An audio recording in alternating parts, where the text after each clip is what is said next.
Good evening. Welcome to the show. This is Beyond the Darkness. I'm Dave Schrader. That's Tim Dennis. And Tim, we've been talking over the last few weeks of some of the more creepy type of creatures. Everything from the black-eyed kids to shadow people, even dark encounters with Bigfoot, right? I mean, going after strange versions of these stories. But there's one that's really kind of been gnawing at me for a while now because there are so many layers to this story. And I think this needs to be looked at much more carefully because there are a lot of chilling ramifications to what's going on. And the character I'm talking about, Tim, is Slender Man. Now, we've talked about Slender Man in bits and pieces throughout the years on Darkness Radio. But the idea behind what this creature is, what this being might be or represent, really opens up a lot of fascinating possibilities. So I wanted to reach out to somebody that had a handle on the situation and maybe a better understanding on this. Because tonight we're going to investigate Slender Man, from internet meme to inspiration for murder. Joining us on the show is Robin Swope. He's a writer and is currently the pastor of St. Paul's United Church of Christ in Erie, Pennsylvania. He's also a freelance journalist for theexaminer.com and has also written for Fate magazine. As a seminary-trained exorcist, he has done consulting with various paranormal investigators and television productions in the United States, as well as investigators and writers across the globe. His book, Slender Man, From Fiction to Fact, is what we're going to look at for the first half of tonight's show. Has a fictional internet character come to life? Slender Man was created as an internet meme, Tim. This was a contest to create something weird and eerie, and it seems to have taken on a life all its own. Or, as we've discussed on the show, has it always existed, and it's just been waiting for the chance to rear its ugly head again? Maybe. Well, let's talk with our guest now, Reverend Robert Swope. Reverend Swope, thank you for joining us this evening. How you doing?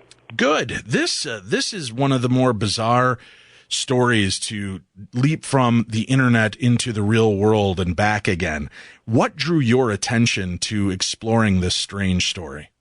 Well, I saw it on the internet, and it struck a chord with me because I've had a lot of encounters with different shadow-type entities throughout the years, and it sounded very similar to a lot of the things that I had heard about before and that other people have encountered as well. So, and when I first read about it, it sort of sent a chill down my spine, too, because, you know, it's one of those things that is always there and can get you at any time. So it's a very always present, omnipresent type of danger type of thing. The real boogeyman. Like a psychological chord.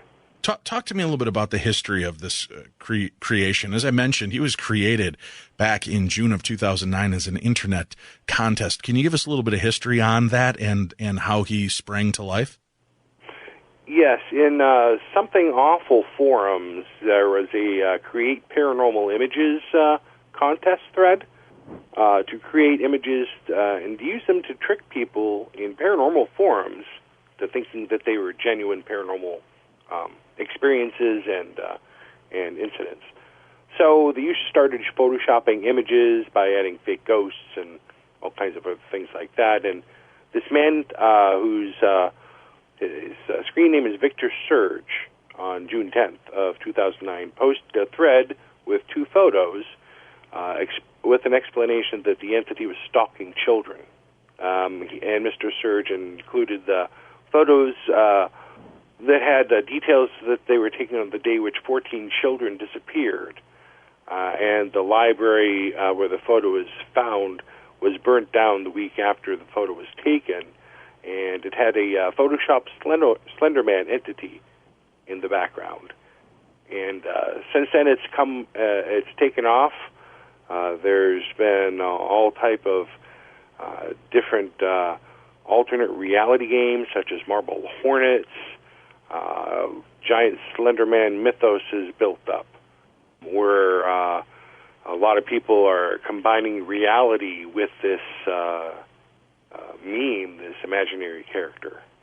And when you give energy to something, when you begin focusing on something, is there any biblical principles to creation that way of making something come to life simply by giving it thought and attention? Oh, like a thought form or tulpa type of thing. That's more of a Buddhist belief, really. Tulpa and thought form imagery comes with Buddhist mysticism and magic.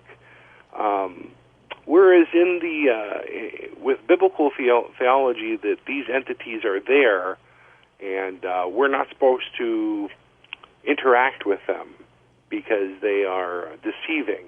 But in history, if you look back, shadow creatures have been around since the beginning of written time. Ancient Mesopotamia, the Sumerians believed in the Giddim, which were approaching blackness or sick spirit, they called it. And they were a shadow being that took the memory and personality of deceased people. And families of the dead at that time were to make offerings to the deceased, either suffering of these people in the netherworld, or the Giddim would strike them with misfortune and illness. So shadow creatures have been around for as long as mankind's been around. And Slender Man seems to be one of those type of unclean spirits, you could say in biblical terms. And you've got this weird archetype that's built, right? This faceless, tall, lanky, creepy creature that stalks in the darkness. His not only is his body very spindly, but he in some cases has spider-like legs that come out of his back. And this character, I mean, there are so many internet creations every year. Why do you think this one took hold and footing to become such a pop icon, if you will? Because, I mean, as you said, it launched video games, books, stories, short stories. There's movies, documentaries, all of these things coming to light now because of this one internet creation. Why do you think this one took such root?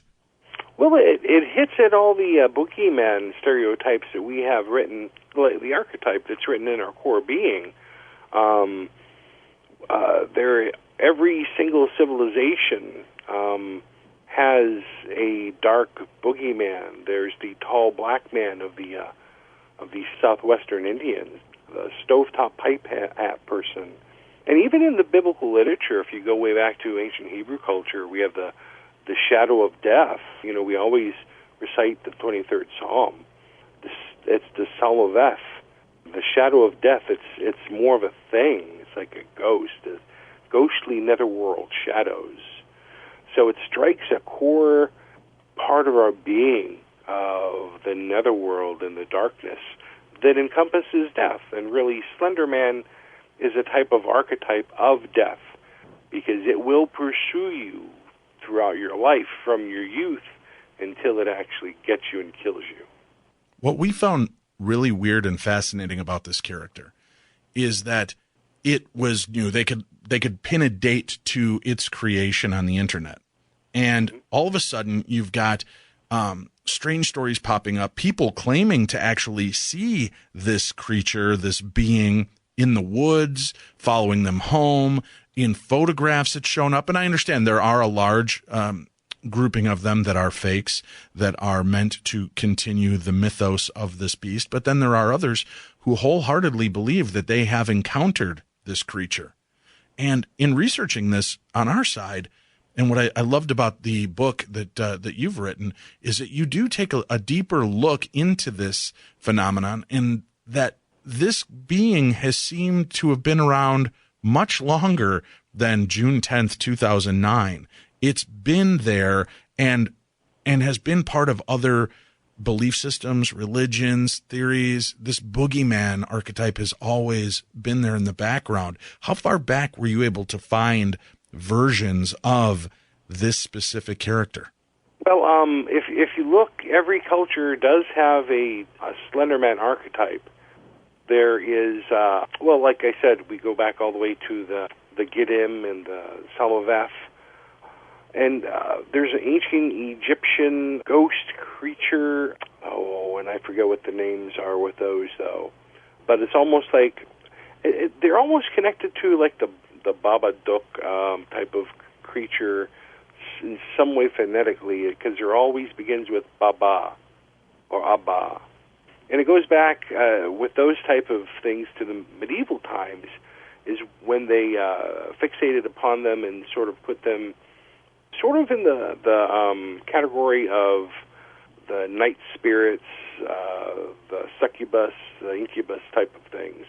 But like I said, as long as there's been written history, there has been talk of shadow creatures and shadow people in the darkness. And Slender Man is just the 21st century of an age-long thing that has been attached to humanity. Now that people are reporting seeing this in the real world, do you believe that what's going on, and understanding, the war that's going on between the dark and the light, do you believe that there is something more to this than just some maybe over-imaginative people? Do you think that something is taking this visage in order to frighten or perhaps inspire people to do malicious things? Well, with my exorcist training and involvement with demonic spirits or malevolent spirits, whatever you wish to call them, a lot of them feed off of emotions, and especially the more violent ones feed off of fear. So if they can make you think that there is a demon around every corner, if the shadow moving is Slender Man, more the good for them, because they will feed off that fear. And spirits are lying and they're deceiving. There's a lot of spirits that mimic.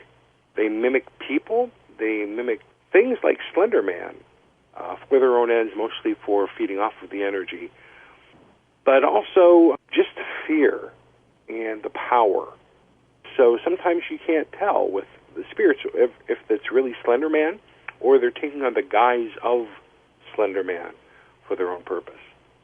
Dealing with exorcism and possession, do you find that there are times that people are morphed into creatures? I don't know how else to put it. I've never been there face to face, but I've heard encounters when people are in the midst of a deep exorcism where the facial features can change, where bodily parts change and twist and turn. Is this more machinations of Hollywood, or is this a reality to possession and exorcisms? Well, there's a reality to that in real possession and exorcism. I take a viewpoint that is more psychologically oriented because I've seen many abuses. I've been involved with this for 30-some years. Abuses of power, abuses of people. When you tell somebody that they have an undying spirit that's eternal fighting at them and trying to reside in them, that's a pretty big thing, A lot of the things that we see and some people report are psychological conditions, like the animal contortions. That can go, I've seen that psychologically as well with people. And if you really do an exorcism, it is a counseling session. You're getting deep into their personality, why they think they're possessed, what sins or addictions that they might have, all types of stuff. And feral actions and feral personalities popping out of in-depth counseling sessions are not something that's unique just to exorcisms. So you have to be really careful. Those things can happen, but you got to be very careful because some of the people who do exorcisms in their part-time, who aren't like trained theologians or pastors or anything, you got to be careful if you don't have insurance because you can actually be sued if you tell somebody who has a psychological problem that they have a demonic problem. So you got to be very careful about that and weed everything out. I always say you never can't be sure that the person's possessed because the psychological mimics so much unless you have something supernatural or paranormal take place while you're there.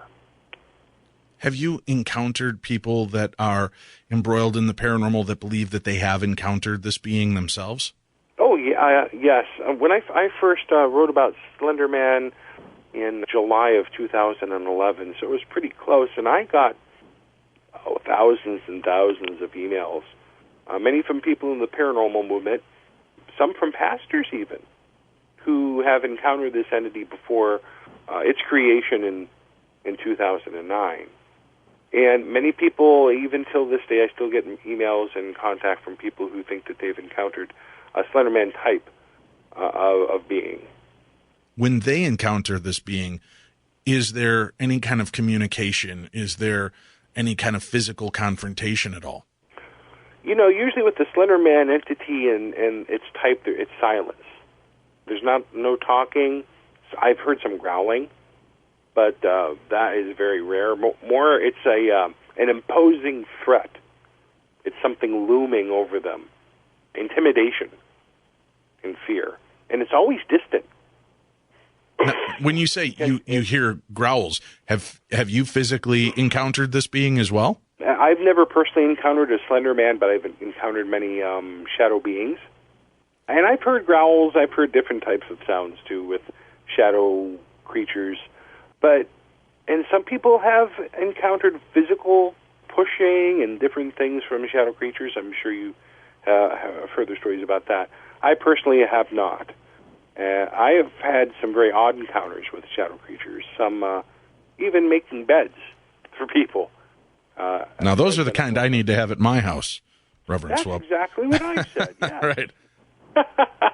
That's not a problem. No, those are fine, shadow people. If they could do that and whip me up a sandwich, I'd be okay with the paranormal visiting me on a regular basis. Yeah, a ghost maid. The Slender Man figure, though, I know that there are different types of spirits and entities, harbingers, haints, and so on. Does this fall into a specific category for a type of haunting, or does this fit more just strictly into the realm of the demonic? You know, it's really hard to say because some of the encounters with the Slender Man really aren't a Slender Man creature. They can be different things that mimic. So with those are the mimicking spirits. Some are shadow creatures, and they're an entity, I think, within themselves. Some people will put them into the demonic category, but you rarely have a shadow creature assaulting. And everyone that I have encountered that I've really investigated, I found it kind of dubious.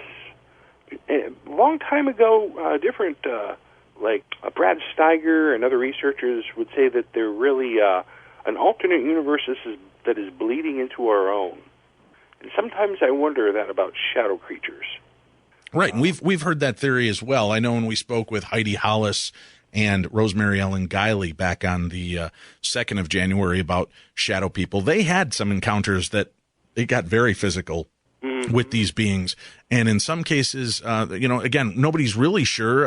Heidi believes that it is definitely more demonic, maybe even alien in nature, which brings me to the idea with the Slender Man. I mean, the way he is often seen with, long, tall, spindly body parts, black and white suit, sometimes with a hat, sometimes without, but then you have this kind of elongated face. It almost sounds alien in nature as well. Have there been any of these people that encountered Slender Man that think that this may be an alien race that we're up against? Well, I did have somebody who, and I'm not saying all the shadow creatures, because there are demonic spirits that do mimic, so they do manifest themselves as shadow creatures and attack. But the alien thing, I knew somebody who her best friend actually had an encounter that was like a night terror situation, and at the end of the bed was a Slender Man type entity. She felt something on the back of her neck, so she went to the doctor and had an x-ray. It was an implant. And she kept having these encounters as an abductee with the Men in Black type thing, but it was with the elongated arms at a distance stretching out to her, and the face was not very visible. It was there, and it was white, but it wasn't. So it was like a classic Slender Man, but this was, I believe, in 2003. So it was many years beforehand. Oh, all right. So this even was a precursor to the famed Slender Man being that we're dealing with at this point. But black suit, black tie, white shirt. Yeah, weird. Huh. There's so much that people are intrigued by with the supernatural and the paranormal. By focusing and researching and opening these doors, does it make you prone to a visit from something, perhaps with a more nefarious intentions to it? Well, I've long noticed that people who have one paranormal encounter will usually have many more. There's usually a catalyst event that happens that either makes them sensitive or opens up the universe in a new way to people that they can experience different things. Stan Gordon, a researcher here in western Pennsylvania, has been doing research with UFOs and Bigfoot for many years. And he's noticed that some of the people who have Bigfoot encounters then go on to have UFO encounters or even demonic possession incidents. In the 70s and 60s, he had some of those. And some people will have a UFO encounter in a crowd, and in the crowd, people will see nothing. So it's very odd what will be a catalyst. But it seems something does happen to trigger something genetic, spiritually, psychological, who knows? But there are events that trigger to open us up to all types of paranormal events. And as somebody who researches the paranormal and has a firm grounding in theology, is this type of being, when you're talking about things like the Slender Man or some of these other shadowy creatures, do we... How do I want to put this? I know that in your book you kind of cover the fact that, there's this kind of a modern myth angle to it, but that it's a demonic force that's kind of hunting humans and has for hundreds of years. Is there anything we can do to protect ourselves from encounters like this? Well, you always battle darkness with light. So always think on the light side. It's not just a Monty Python song. But yeah, dwell on the light, dwell on the goodness, because especially if you're dealing with this type of stuff on a regular basis, because there's an old saying from Babylon 5 that I like, and I'm sure it's from someplace else: if you study darkness, darkness studies you. And that's very true.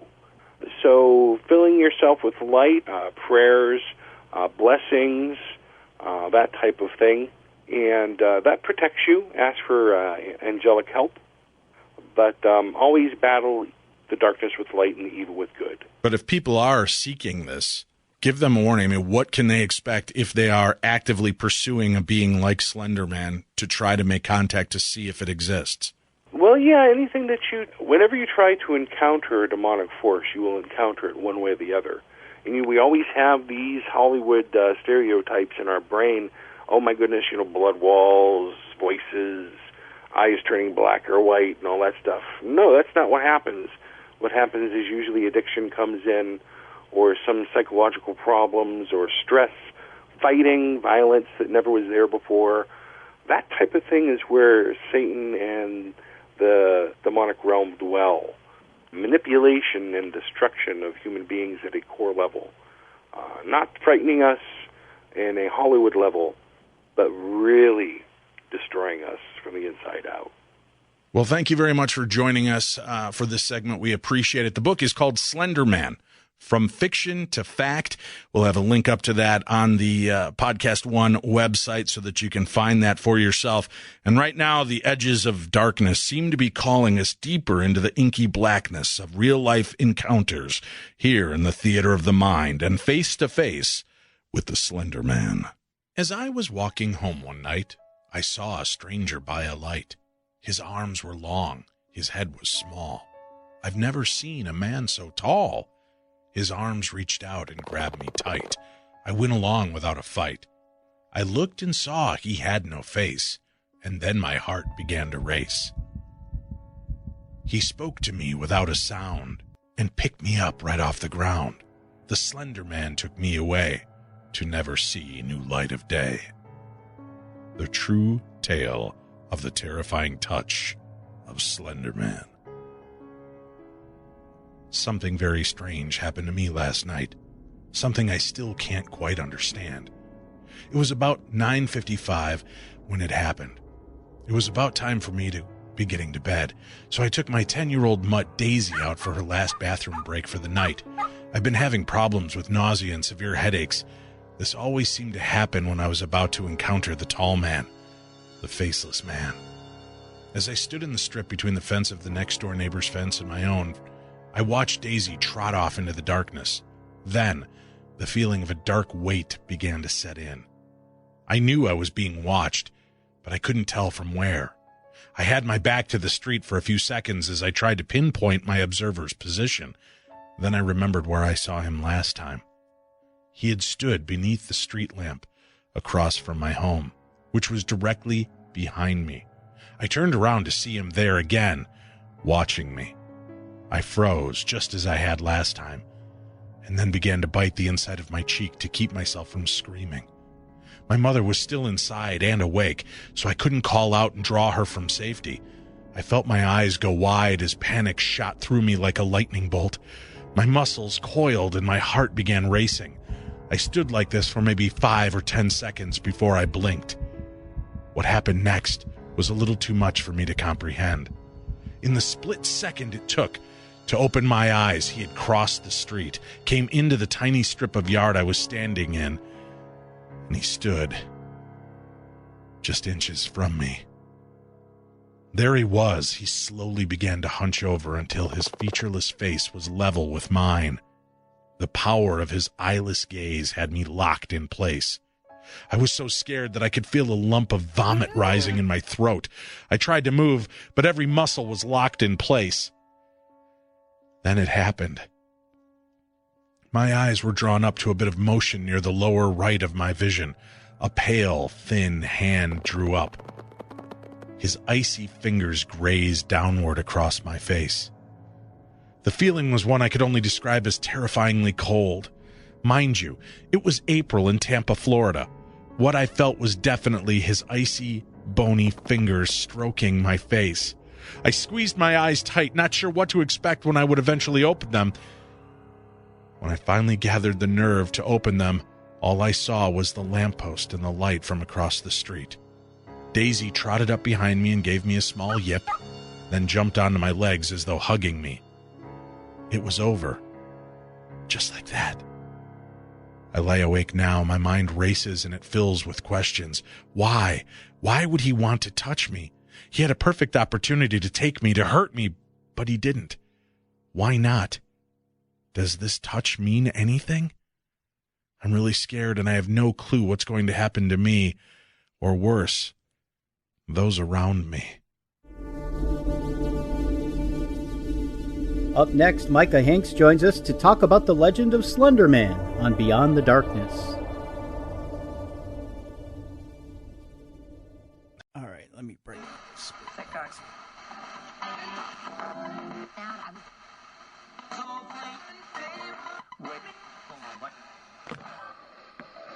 If there's anyone here, you can speak to me now through this device.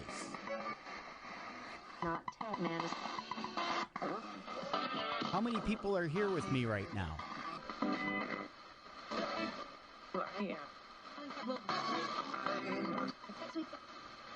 Where exactly are you?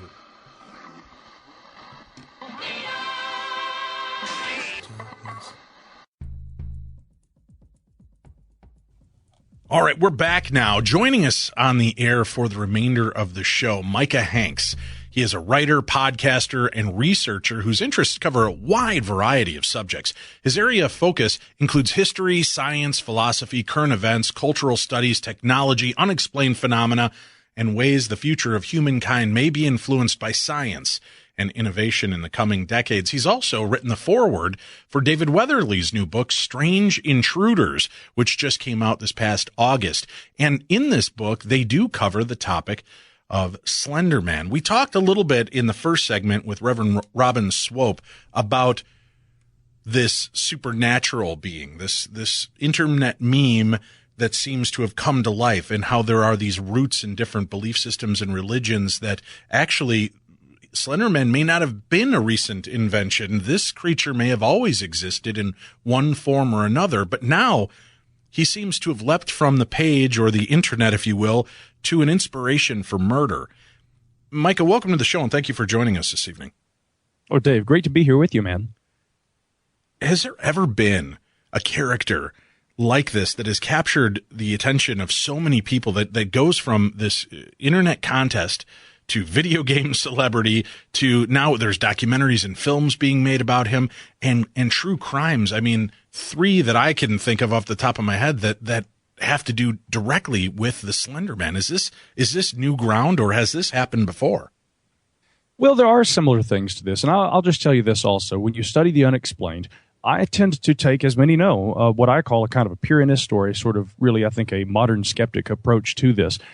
So in order to understand a lot of this, one has to also understand sociology. We could go back, and I think that, sure, there are those archetypal characters like Death or even the Devil that have kind of proliferated throughout history. And you might say that Slender Man is just one kind of reworking of that classic bogeyman. But what we do know about this character is that I think there's one really strong force behind it that has helped it, unlike perhaps other instances or manifestations of cultural evil in different traditions over the years, and that's quite obviously the internet. Slender Man really took off as a result of the World Wide Web. Of course, what we know about these famous killings that you refer to, the most famous of them, the one that you might say put Slender Man on the map, was May 31st, 2014. We had 2 12-year-old girls from Wisconsin, and they had basically just become fascinated with Slender Man. So much so that they decided to lure one of their playmates into a wooded area, and that playmate ended up being stabbed 19 times. And this act, of course, again, inspired by a faceless internet meme of sorts that is not believed to exist, but these girls definitely thought it was something that they felt that they could become proxies of. That was the term used, proxies of Slender.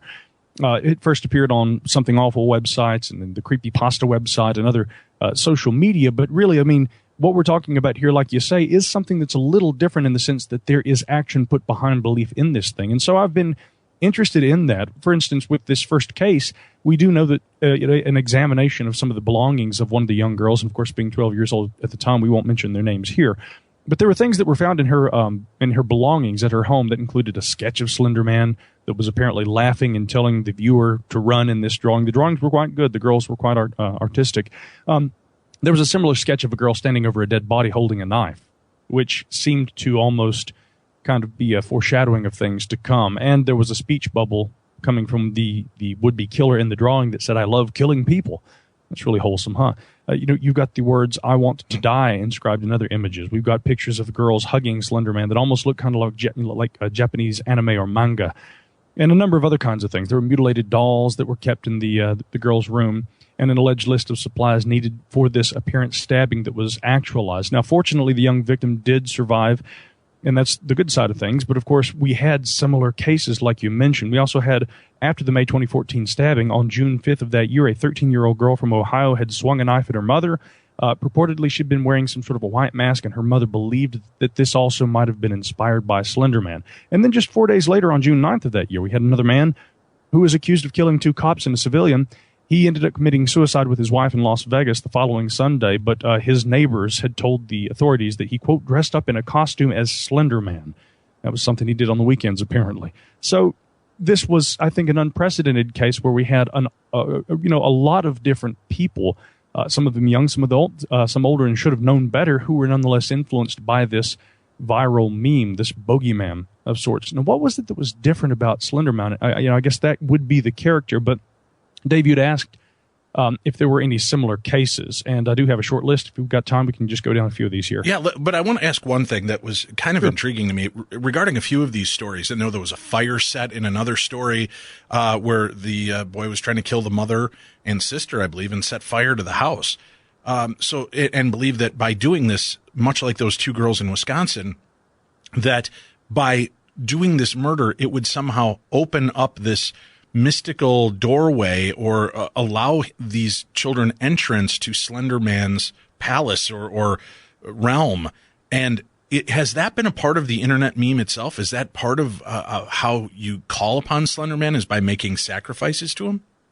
To my knowledge, again, there is this concept of there being a proxy to Slender. In other words, you actualize Slender's gathering of souls or whatever it is that he seeks to do. Slender Man generally is just described as a tall entity. It can cause anything from just bouts of coughing to extreme confusion and disorientation. Again, according to the mythos that has been built up around this, it's an entirely fictional character. I mean, in fact, the creator, it came about around the time of these various crimes.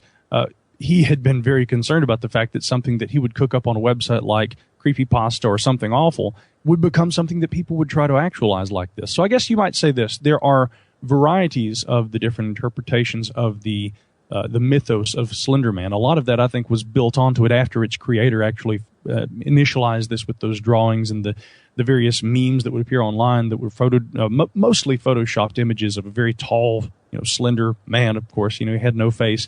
Often there would be tentacles sprouting out of the back. A couple of quick and rather weird side notes. People tend to see things like this, and they don't just create their own renderings. They will tend to go a little further with it and even look for things that are similar to Slender Man. We had a painting by Hans Boldongren that I think dated all the way back to the 1500s. It was missing for years, and when it was rediscovered in 2003, they did X-ray analysis on it, and they found that there had been different positioning of the arms of the character of Death in this painting, which under X-ray, it looked normal to the eye when just looking at the painting, but the X-rays seemed to show a multi-armed character, and everybody said, "See there, God, it's Slender Man." So I think that some of these things were built onto the mythos thereafter, if that sort of answers the question. That tends to be how folklore works. Well, people have now started to not only, it's one thing to kind of have popped a cord, if you will, and believe that by killing someone in a sacrificial way, it'll give you attention of this creature that doesn't exist. But there have been people that claim they have, in fact, encountered this being. They've seen him in the woods. They've seen him in parks. They've seen him in places like this. Now, again, we understand some of this starts to fold into the urban legend where everybody starts to become part of the story. But some of the people we've talked to that I have a lot of trust and respect in are really unnerved by this and have no explanation. And they're like, "Dave, I don't even want to go public with the fact that I've seen this guy. And I don't know how to deal with that. I don't know where to go with it. And I'm afraid if I talk about it, people are just going to think I'm nuts because it is a creation of the internet." So, yeah, well, do you believe in tulpas? I mean, you've done so much research. When you think of tulpas, and we covered that briefly with Reverend Robin Swope in the first segment, do you believe that thoughts and what so many people might be focused on may actually create an energetic pattern that would be recognizable as these memes? Yes and no. You see, that's a really good question because I think that John Keel kind of, in Western literature over the last, few decades, was the one who really kind of popularized that term tulpa, but there are different variations of it, thought form, things like this. The tulpa being, I think, really borrowed from the Tibetan and again, meaning essentially an intense focused meditation that can result in a physical manifestation. And this, of course, had ritualistic use in the Tibetan traditions in which it was featured. But in American folklore, I think over the last few decades, in large part due to that reference being made in books like Mothman Prophecies by John Keel, people have tried to use this as an explanation for a variety of different paranormal phenomena in the context of, well, if enough people, if the collective consciousness is focused enough on something, even if it is a fictitious creation like this, can it take on a certain sort of realistic manifestation? I think that, again, yes and no. It may not actually create, for instance, like a physical flesh and blood Slender Man. This may not be the answer to why there's Bigfoot running around out there, and yet evolutionary science tells us, no, that thing couldn't be. This may not be that kind of an answer, but I do certainly think, Dave, that part of what we're dealing with is the fear, and then I think the want to believe. Because that's why we enjoy these kind of ghost stories around campfires. There is a certain degree of wanting to believe in things that are scary. You may not really, at the end of the day, want that thing peeking in your window, but there's an enjoyment that we derive from that. And so the folklore and the mythology and the retelling of these kind of stories can, after a while, sort of build itself up into a sense of realism that for some people, I think it's a little difficult for them to kind of differentiate between. A few classical examples of this, well, maybe not going all the way back to antiquity, but I mean, these are classic in terms of, folklore and Forteana. We have Spring-Heeled Jack. I can't think of a better example of something that, although it changed over the years, it was something that really managed to cause quite the mass panic. There were different kind of iterations of it over the years, and I've even noted that, and I've noticed only maybe a few other people who've ever talked about this, Spring-Heeled Jack, dating back to the 1830s in London, this leaping lout. This guy, he could leap over tall buildings almost like Superman, but he also seemed to bear strange characteristics, including like a metallic breastplate and a helmet, these gauntlets or gloves that had claws befitted onto him, and it was also said he could belch blue flames. Now, taken mostly as folklore, what's weird about this is that the earliest reports of Spring Hill Jack described, rather than this classic rendition we've just heard described, something that was more like a bear or something resembling a man in a bear suit that walked upright, much more animalistic. There were even later reports of these alleged Spring Hill Jack. As a matter of fact, this article here was taken off of the web, but dating back to 2012, I managed to find it thanks to the Wayback Machine at Internet Archive. And there's a article that was titled "Terrified Family Confronted by Dark Figure on Bypass" that told about something remarkably similar to the Spring Hill Jack character that was seen in England just back in 2012. In other words, it was a very dark, strange figure that just lurches across the road incredibly fast. It leaps up a hill, something that seemed to have moved unlike a human would be expected to move. But around the time of Spring Hill Jack, all the way up into the 1870s, we also had what was called the Peckham Ghost, or the Park Ghost. We had Parak, the Spring Man of Prague, in a totally different part of the world, totally different time. This was World War II, but a very similar kind of a legend. And then in the around the year 2000, we had in New Delhi, England, what was known as the Monkey Man. Now, most people would call this, some sort of a cryptid, some sort of a monster. But once again, in addition to those animalistic reports of a monkey-like creature, a humanoid kind of a creature, there were also reports of the Monkey Man that seemed to be more like a bandaged character or a mummy, or, and this is the crazy part, a humanoid fitted with a helmet, a breastplate, and claws. I mean, this is almost to a T Spring Hill Jack. So what is it about these manifestations over time? Are they literal physical manifestations, or is it something archetypal?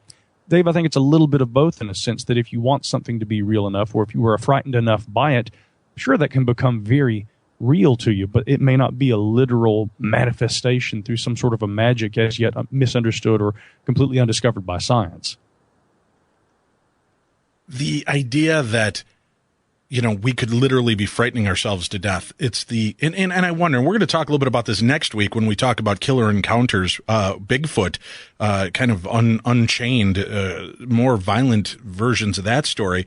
I've often wondered how many times have people predisposed to the idea of Bigfoot been walking in the woods, seen something that appears tall and creepy, and they see these large eyes. Is it an owl in the distance whose eyes are reflecting back, but because of its positioning in the trees, people fill in the blanks and start to create these creatures, and their fear fills in the rest, and it makes it a very real situation, no less scary that they're misinterpreting it, but it looks, and for all intents and purposes, appears to be a very real thing at that moment. I'm more impressed, and I don't know where you stand on this as a researcher, but by people who are maybe not as familiar with the legend and lore, and they see these things, report back, and then find out that it fits, Bigfoot or Chupacabra or Slender Man, Black-Eyed Kids, Rawhead the Bloody Bones Man, any one of those strange intruders like that.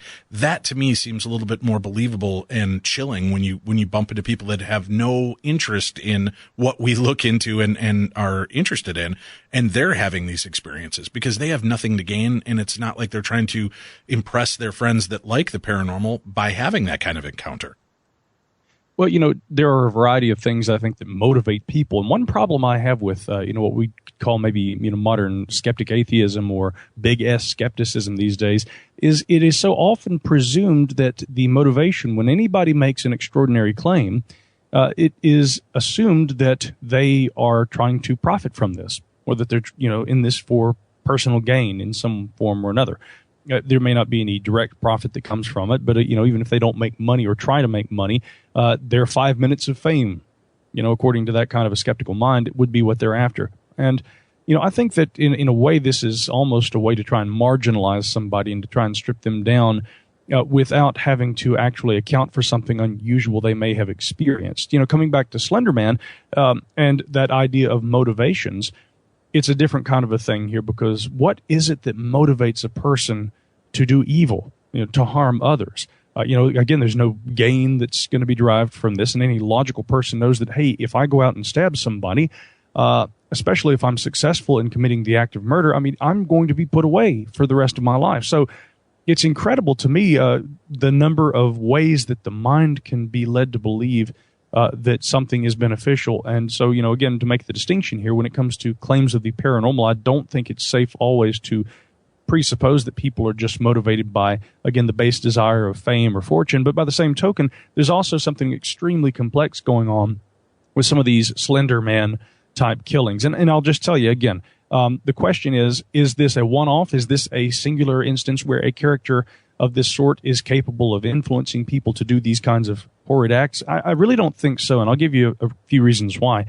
We can look at similar fiction-inspired cases. Now, granted, these aren't involving a mysterious character that tries to stalk children out in the forests, or something like Slender Man is believed to do in the literature and folklore that's very recently become associated with it.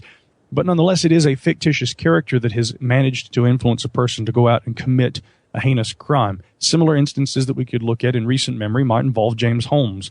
July 20th, 2012, he tosses smoke bombs into a darkened movie theater and opens fire on the crowd. And this was actually during a screening of the film The Dark Knight Rises.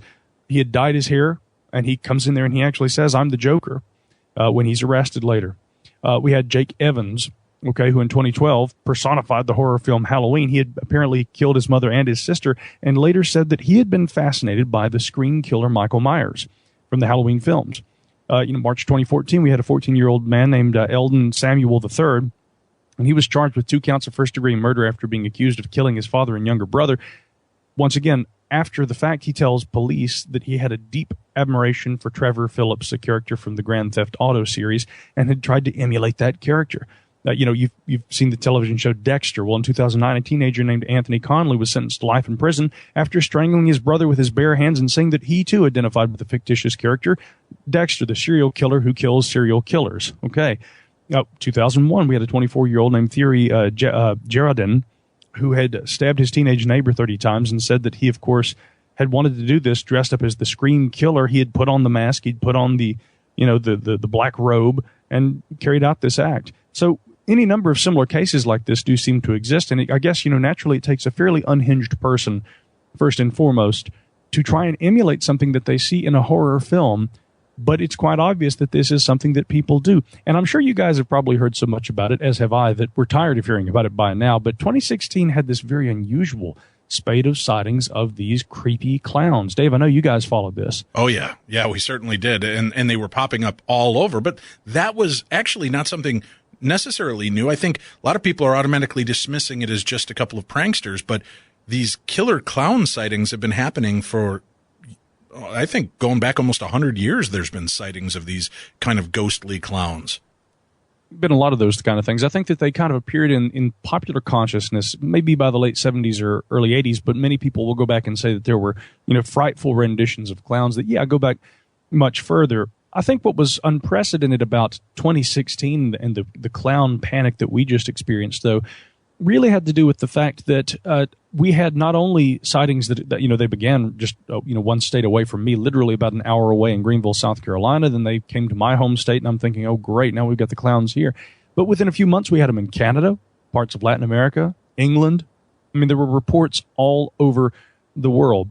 And we even had sociologists that were trying to say that this was contempt or fear or concern leading up to the 2016 U.S. election. All different kinds of things were being cited as the possible root of this, what was, again, completely disputed as being just a social panic. But coming back to that idea of tulpas, Dave, think about this one.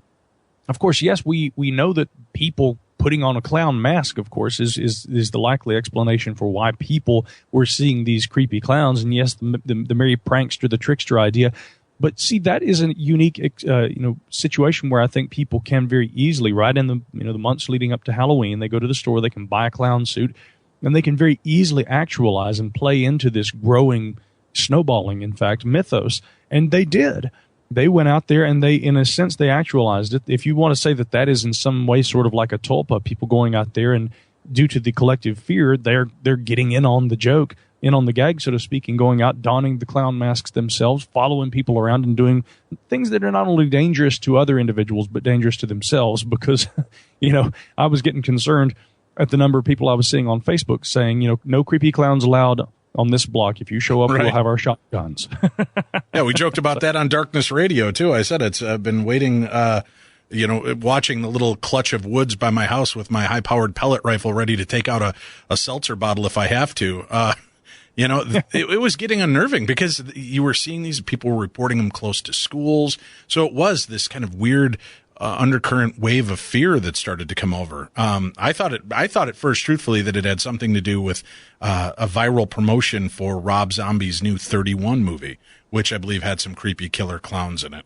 It certainly did. Yeah, and then there's the reboot of Stephen King's It with Pennywise the clown. And both of those were kind of dropped at the same time when all of a sudden these clowns started showing up.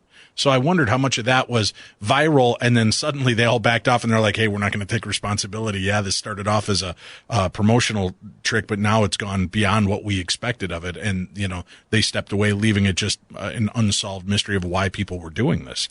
Did they actually capture anybody and get an explanation of why they were out doing this type of thing?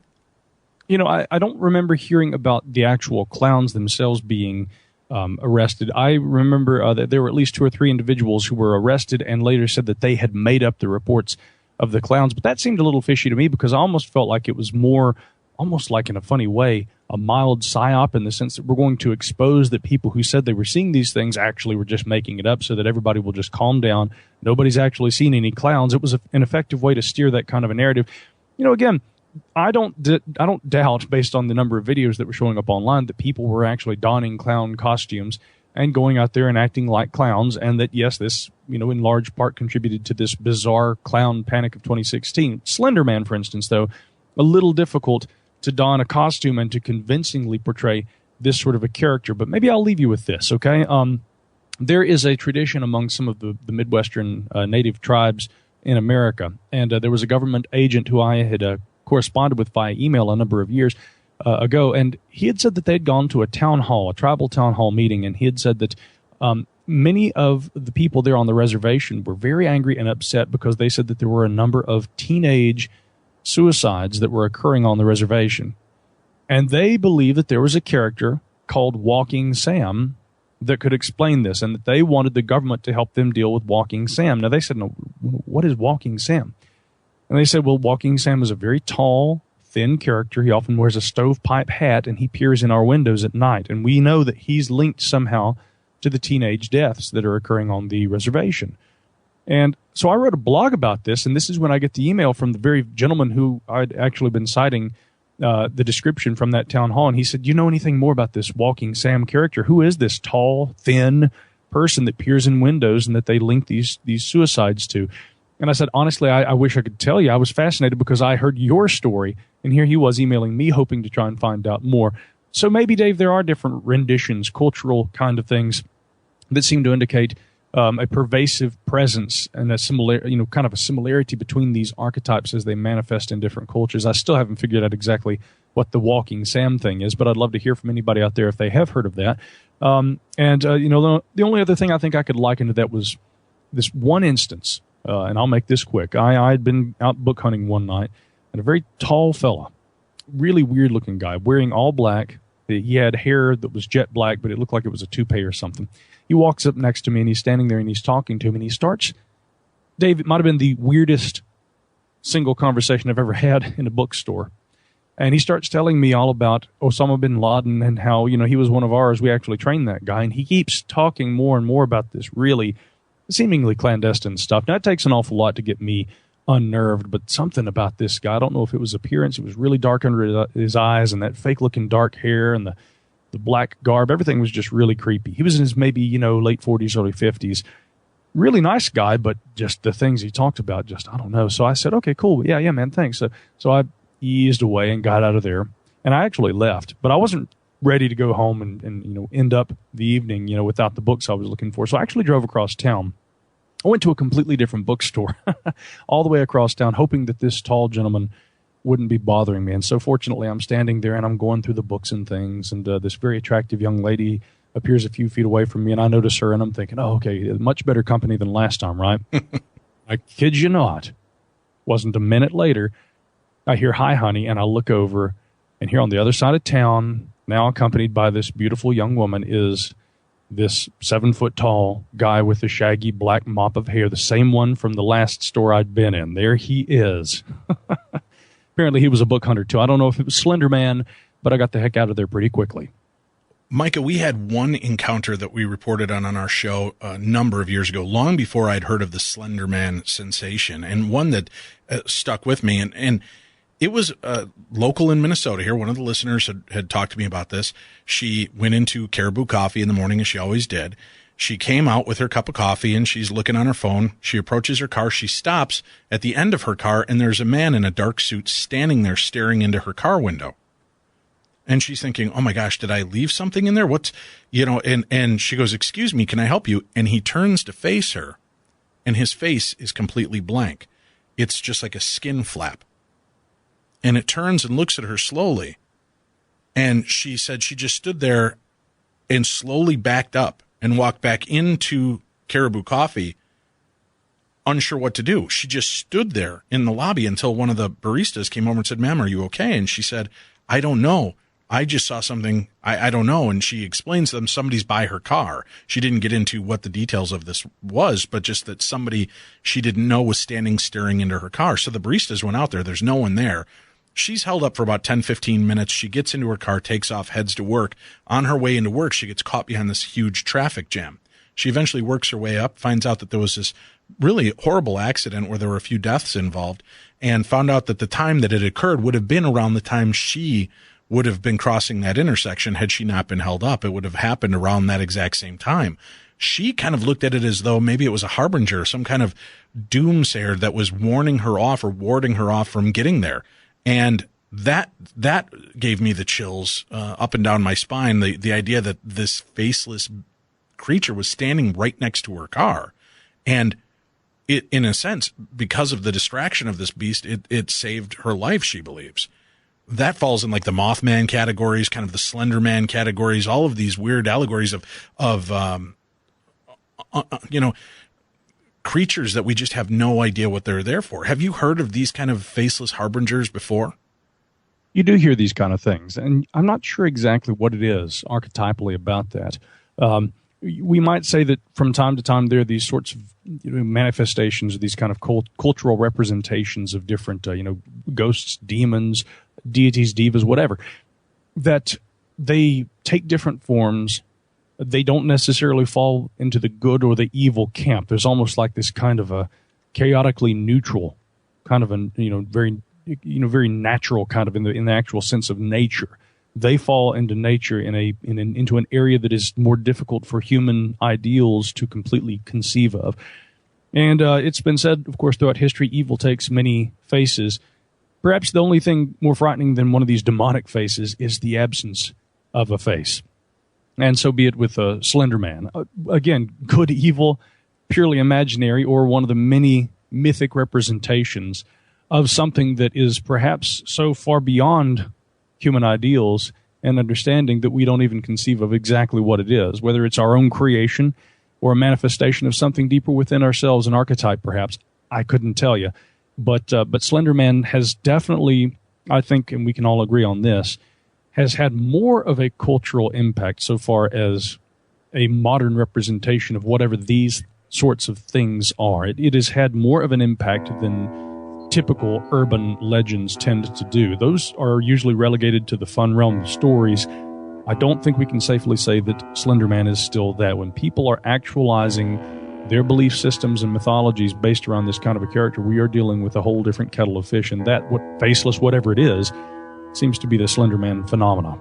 Micah Hanks, our guest. Check out the book he's written, the foreword for Strange Intruders by David Weatherly, that goes into these characters and more. You can also check into Micah, hear his podcast, get more information, and find out about his projects by visiting micahhanks.com. That's it for this week. We'll be back next week. For Tim Dennis, I'm Dave Schrader. Thank you for tuning in to Beyond the Darkness.